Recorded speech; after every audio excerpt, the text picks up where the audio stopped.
Bab 166. Makasih, ucap Boril sambil mengambil satu potong donat yang disuguhkan Aprilia. Gadis kecil itu tersenyum lebar dan lagi-lagi Boril harus banyak menyebut istighfar karena takut terjerumus dalam lembah dosa karena menyukai anak kecil. Untung masih ingat bacaan istighfar ya Boril. Ingat dong. Kan Mama Cindy paling suka dengar ceramah waktu hamil Boril dulu. Sementara itu Stella sedang asyik memberi donat pada Gladys. Gladys yang merasa senang karena ternyata putri semata wayang Boril itu mulai membuka hati untuknya tanpa berpikir panjang kemudian menggigit donat tersebut. Hap! Gladys mengernyitkan dahi ketika mengunyah donat itu. Gimana tante, enak? Tanya Stella ramah dengan senyuman penuh terkembang di wajahnya. Papa, tante ini suka sama donat aku, ucap Stella tanpa menunggu jawaban dari Gladys. Boril lalu menoleh pada partner kencannya barusan dan tersenyum, mau tak mau Gladys membalas senyuman Boril yang sangat jarang terlihat begitu. Walau sekarang rasa pedas sangat dominan di mulutnya. Ya, pedas. Donat ini sangat pedas membakar lidah. Entah apa yang ditambahkan oleh anak ini sehingga donat yang seharusnya rasanya manis tapi berubah sangat pedas. Saking enaknya, tante malah nangis terharu, ucap Stella sambil bertepuk tangan. Sudah pasti Stella tahu asal-muasal kenapa Gladys menangis sambil tersenyum seperti itu dan sampai kapanpun Boril tidak tahu kenapa Gladys tidak pernah datang lagi ke bengkelnya. Tos. Tos. SSSTTT. Stella meminta agar Aprilia menutup mulutnya dan keduanya sepakat untuk menutupi rahasia mereka berdua padahal Aprilia tidak setuju tadi waktu Stella akan memasukkan banyak bubuk wasabi ke dalam donat yang diberikan pada tante-tante berwajah menor itu. Tapi melihat ekspresi si tante yang sangat benci dan kemudian wajahnya memerah tak tahan menahan pedas Aprilia pun jadi ikutan puas melihatnya. Malamnya, Boril sedang mengantarkan pulang ke arah gadis kecil ini ke rumah mereka.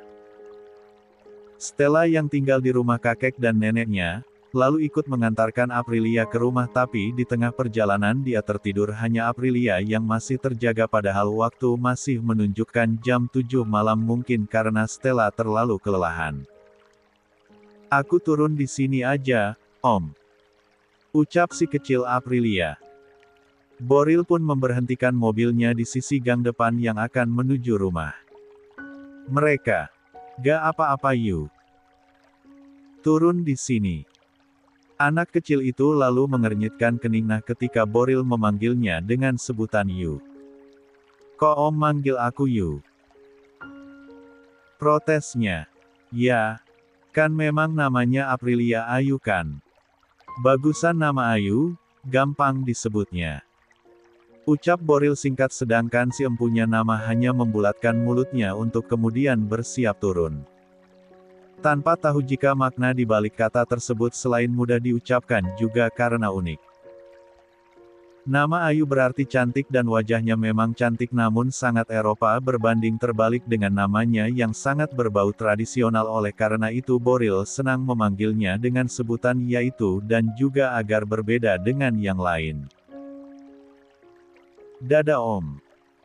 Makasih ya.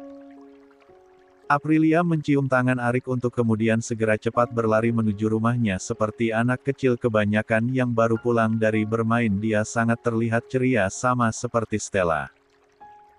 Aprilia terus berjalan meski hari sudah malam namun gang di kampungnya ini cukup ramai meski cukup untuk memuat mobil tapi Aprilia lebih memilih diturunkan di depan sana karena dia suka menyapa orang-orang yang lewat. Keceriaannya sudah nampak sejak kecil dan menggambarkan kalau masa dewasanya nanti akan banyak sahabat karena sifatnya yang ceria ini. Aprilia tersenyum senang ketika dari kejauhan sudah melihat Vishal sang bapak yang menunggunya tak jauh dari rumah mereka. Bapak, seru Aprilia sambil berlari ke arah Apko dan menghambur dalam pelukannya. Bapak nungguin Aprilia ya? Tanya gadis cantik itu. Apko pun lalu tersenyum pada putrinya kalau memang dia sangat mengkhawatirkan sampai menunggu di gerbang dekat rumah mereka jauh dari warung soto. Apko kemudian menoleh ke arah belakang Aprilia. "Mas Boril," sapanya. Aprilma yang terkejut lalu membalikan badannya dan ternyata ayah Stella itu mengikutinya sampai ke dekat rumah. Dia pikir kalau Arik hanya menurunkannya di pinggir jalan sana tidak sampai mengikuti ke sini. "Pak Apko," sapa balik Boril. Dengan senyum santunnya. Khas ala anak majikan yang ramah dan akrab dengan asisten rumah tangga mereka. Boril ini adalah putra pertama dari keluarga Rohichan yang paling jarang berinteraksi dengan asisten maupun pekerja di rumah keluarga Rohichan tapi tetap memiliki sopan santun yang sama. Itulah sebabnya banyak orang yang sangat menghargainya. "Mas Boril mengantarkan Aprilia?" tanya Apko. Boril tersenyum lalu menyentuh dengan jari hidungnya yang tak gatal. Dia sendiri merasa heran kenapa begitu khawatirnya melihat gadis kecil ini berjalan sendirian di jalan yang sepi padahal ini adalah wilayah rumahnya dan pasti sedari tadi Arik melihat kalau dia sangat akrab dengan warga yang lain namun tetap saja dia khawatir sebelum memastikan kalau Aprilia sampai dengan selamat ke rumahnya. "Kalau begitu saya pamit pulang ya Pak." Mampirlah dulu saya akan buatkan kopi," ucap Apko. Pria yang pernah bekerja pada keluarganya namun kini memiliki usaha sendiri warung soto mie. Pria yang sangat sederhana dan bersahaja namun bisa terlihat kalau dia berpendidikan dan Boril menaruh hormat padanya serta segan padanya. "Tidak usah Pak, terima kasih, saya buru-buru karena Stella sedang tidur dalam mobil, kalau dia bangun dia pasti mencari saya," ucap Arik dengan sopan. Saat itulah Apko merasa kagum pada sosok satu ini yang rela meninggalkan sang putri yang tidur di mobil untuk mengantarkan putrinya. "Kalau begitu terima kasih banyak ya Pak sudah mengantarkan Aprilia. Ayo Aprilia bilang apa sama omnya," pinta Apko pada Aprilia. "Makasih Om," ucap gadis kecil itu yang kemudian diangguki oleh Boril dan setelahnya pria keturunan Jerman Mandailing dulu Sumatera itu membalikan tubuh dan segera berjalan menuju mobilnya. "Jujur deh waktu itu Mas pasti udah naksir aku," ucap Aprilia penuh dengan percaya diri pada suaminya. Kini mereka masih setia berpelukan di kamar VIP Hotel Alexander setelah melewatkan malam yang panjang dan penuh cinta. Bagaikan pengantin baru yang baru pertama kalinya mendapatkan malam pertama serta baru pertama kalinya mendapatkan surga dunia, pasangan itu enggan saling membuka mata satu sama lain. "Jujur waktu itu Mas selalu kesel sama tingkah kamu yang sering cemburuan kalau Mas bawa perempuan datang ke ruko atau ke rumah." "Aku disuruh Stella," jawab Aprilia santai. "Kalau nggak disuruh aku mana mau, kayak nggak ada kerjaan aja." Boril yang kesal dengan ucapan istrinya tersebut lalu menggerakkan tubuhnya dan kini dia berada di atas tubuh istrinya. "Berat ih," Aprilia mengeluh karena Boril tak menahan beban tubuhnya malah sengaja menindih Aprilia. "Ayo bilang apa?" tanya Boril lagi. Aprilia tertawa karena jari Boril kini bermain di atas tubuh polosnya entah kemana semaunya. "Enggak, ampun. Geli. Jawab dulu kalau kamu cemburu," ucap Boril lagi. Saking tidak kuatnya menahan geli akhirnya Aprilia pun mengatakan hal yang memang sebenarnya itu. Iya ampun Mas, aku memang cemburu." Sentuhan tangan Boril pun berhenti. Pria yang masih tampan di usia 45 tahun itu lalu menahan berat tubuhnya, hanya satu kakinya yang menempel tubuh kecil Aprilia. Untuk sejenak dia menundukkan wajahnya menyatukan bibir mereka kembali untuk beberapa detik sampai Aprilia terasa kehabisan nafas. Setelah itu tautan keduanya pun terlepas meski terkadang harus sesak karena berebut oksigen setelah Arik terlalu menginvasi tubuhnya, namun Aprilia selalu senang lah menaklup wajah Boril yang tampan itu. "Kamu tahu Mas, nggak tahu kenapa meskipun kamu kadang insecure dan gak percaya diri tapi tiap harinya rasa cinta aku sama kamu selalu bertambah." Ucap Aprilia sambil tersenyum, netra keduanya makin berpadu. Kamu tahu waktu Papa Antonius pertama kali tahu siapa suami aku, dia bilang sesuatu yang buruk tentang usiamu Mas, dan sejak saat itu aku selalu nggak terima jika ada orang yang memperbandingkan usia kita. Menurut aku usia itu cuma angka dan tidak menjamin kedewasaan seseorang. Jangan pernah merasa rendah diri, kamu selalu cocok dan pantas buatku, bahkan terkadang aku takut kalau di luaran sana kamu ketemu sama perempuan yang lebih cantik. Ucapan Aprilia terhenti saat Arik menjedanya. Tentu banyak yang cantik, tapi buat Mas mereka hanya pemanis mata, sedangkan kamu adalah permata yang sesungguhnya. Boril mencium sudut mata dari Sienna ketika wanita cantik itu menangis dan membawanya dalam pelukannya. Kedua insan yang baru menjalani usia pernikahan 6 tahun tersebut menghaturkan ribuan terima kasih kepada Tuhan dan rasa syukur yang tak terhingga karena di waktu 6 tahun ini mereka banyak sekali mengalami cobaan hidup dan tanpa sadar kalau cobaan hidup itu ternyata justru memberikan kenikmatan tersendiri dalam hakikat mencintai yang sesungguhnya. Padahal Mama masih kangen sama cucu-cucu Mama, biarin aja, kenapa mereka tinggal di sini dulu. Kalian mau pulang-pulang deh.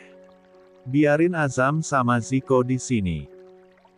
Lagian Zidan sama Zia juga nggak ada temennya, ucap Cindy sedih karena Arik serta Aprilia datang ke rumah untuk menjemput kedua jagoan mereka yang sempat dititipkan ketika mereka melaksanakan bulan madu semalam dari Hotel Alexander. Besok mereka sekolah Ma. Tolak Boril lembut, tak ingin menyakiti hati ibundanya. Bayu sedang berkunjung ke rumah saudaranya yang sakit di Mandailing dulu, sudah pasti Cindy akan sangat kesepian dan dengan teganya Boril akan membawa cucu-cucunya juga pergi. Boril lalu duduk di samping sang ibu. Sedangkan Aprilia tak jauh dari mereka berdua di sofa tunggal. Mendengarkan ucapan dari Cindy. Padahal Mama sangat kangen sama mereka loh, lagian kenapa kalian pindah sih, rumah ini terlalu luas kalau cuman diisi sama keluarganya Andika. Mama malah senang kalau kalian semua tinggal ngumpul di sini, ucap Cindy. Pamalia, masa satu rumah isinya bareng-bareng. Nanti rahasia dapurnya Andika kebongkar semua lagi. Ejek Boril pada Andika yang baru turun dari ruang fitnessnya di atas. Setiap ada kesempatan di hari libur seperti ini Andika akan menyempatkan waktunya untuk menjaga kebugaran tubuh, selain demi kesehatan juga demi Riani yang katanya sangat suka pada tubuh seksi miliknya. Kapan Riani bilang Andika? Nggak pernah bilang sih, cuman dari sorot matanya saja sudah terbaca kalau Riani mengagumi keindahan tubuh suaminya. Dengan menyeka keringat yang masih menetes di tubuhnya, dia berjalan ke arah dapur untuk mengambil minum. Untuk sebelumnya menoleh terlebih dahulu pada kakak dan juga kakak iparnya. Hai Bang, Vi. Udahan nih bulan madunya. Bentar banget, ngapain doang? Makan uduk? Tanya Andikan. Sambil membuka pintu kulkas untuk mengambil minuman di sana. Riani sedang mengajari anak-anak mereka membaca dan menulis di kebun belakang sehingga Andika tidak tega untuk memintanya menyiapkan minum. Bukan cuman makan nasi uduk dong. Jawab Boril. Apaan? Tanya Andika lagi. Dia menaruh botol yang tadi dia minum untuk kemudian duduk mengambil tempat di salah satu sofa. Gak mau gue kasih tahu, entar rahasia dapur gue juga dibuka sama anak lo lagi. Ejek Boril. Sedangkan Aprilia Ayu sudah menggelengkan kepalanya merasa kalau perdebatan ini pasti akan berujung dengan ocehan anfaedah dari kedua adik berkakak yang mengusung slogan tiada hari tanpa bertengkar namun saling mengasihi sesama laki-laki sejati. Sehingga Aprilia lebih baik pergi dari sana untuk menemui kedua putranya dan mengajak mereka pulang karena besok mereka akan kembali ke sekolah. Mama mau kemana? Tanya Boril. Mau ke Azam sama Ziko Pa. Jawab Aprilia. Oh, hati-hati ya Ma, Awas lantai yang di sana itu tadi licin, papa lihat tadi abis dipel sama Buklik. Iya pak. Mama tahu kok, makasih ya udah perhatian banget sama mama. Ucap Aprilia sambil berlalu pergi membuat Cindy terkekeh, namun Andika malah sebaliknya. Dia merasa sangat iri dengan kemesraan kakak dengan istrinya tersebut. Coba Vi ajarin Riani ngomong kayak gitu, gue cium kakinya deh, kalau bisa ngomong kayak tadi. Oke, Aprilia mengacungkan dua jempolnya kemudian langsung melesat menemui anak-anak mereka. Emang istrinya kurang manis apa sih pak? Minta diajarin segala. Udah gitu pakai cium kaki. Sebegitu hambarkah rumah tangga bapak? Goda Boril pada adiknya. Gak hambar ya, lo gak lihat seberapa unggulnya bibit gue bang. Sekali hamil langsung dapat kembar. Jawab Andika berang. Hus. Apa bibit-bibit? Yang sopan kalau ngomong tuh. Tegur Cindy sambil menata kembali bika Ambon dalam bento milik Azam. Cucu laki-laki pertamanya itu sangat mirip dengan Bayu. Dalam soal selera makanan, dia sangat menyukai bika Ambon. Jadi tadi ketika Aprilia mengatakan bahwa mereka akan pulang, Cindy segera menyiapkan kudapan manis beraroma harum itu untuknya. Andika merengut. Abang tuh masa rumah tangga aku dibilang hambar, aduh si bungsu. Lagian minta Aprilia ajarin Riani, balas Boril. Mau pakai cium kakinya segala lagi, tambahnya.